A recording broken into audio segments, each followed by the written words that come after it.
Thank you, Dr. Cohen, and thank you for your leadership. We're encouraged to see North Carolina holding steady, and because of our stability, today we're taking another careful step forward. North Carolina will move into Phase 3 beginning this Friday, October the 2nd at 5 p.m. So here's what will change. First, our at-risk population is still safer at home. For those over 65 and those with health risks, we urge responsibility in your choices. For everyone, a face covering is mandatory for those over the age of 5. As the head of the CDC said, a mask is the single best tool we have against this virus. So in this new order, large outdoor venues with seating greater than 10,000 may operate at 7% occupancy for spectators with other safety protocols, as we previewed last week.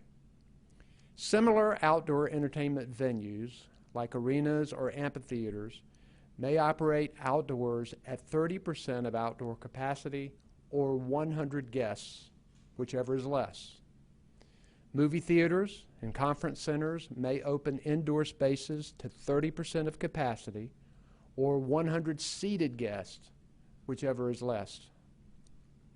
Bars may operate outdoors only at 30% of outdoor capacity or 100 guests, whichever is less. Outdoor amusement parks may open at 30% occupancy. The limits on mass gatherings will remain at 25 people indoors and 50 people outdoors. The 11 p.m. curfew on alcohol sales for in-person consumption in locations such as restaurants and now outdoor bars will be extended. Phase 3 continues our state's dimmer switch approach to easing restrictions, and it will be effective through Friday, October the 23rd. I believe that North Carolina can do this safely. But so I'm clear, every gathering carries the risk of spreading this disease. Being safe means being smart and making sure others around you are doing the same. If you're still at high risk, you're still safer at home. If you're going out, do what works. Wear a mask, keep social distancing, wash your hands often, and don't patronize or go to places where people aren't doing that.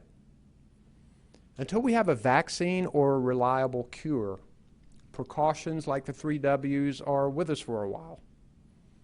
Our children can go back to school, and our economy can fully rebuild when we're safe, and people have confidence that they can stay healthy.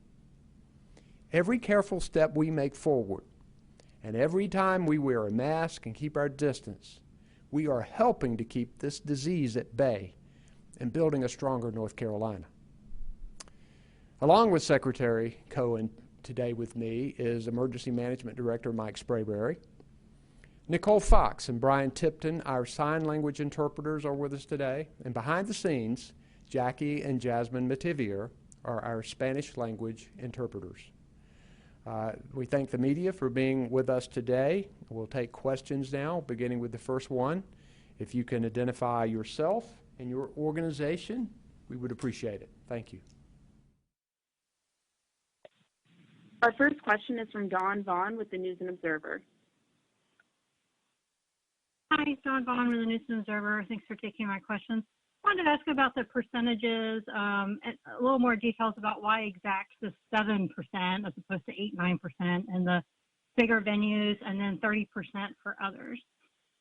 Well, first, we know that these arenas, it's important for people to keep their social distance.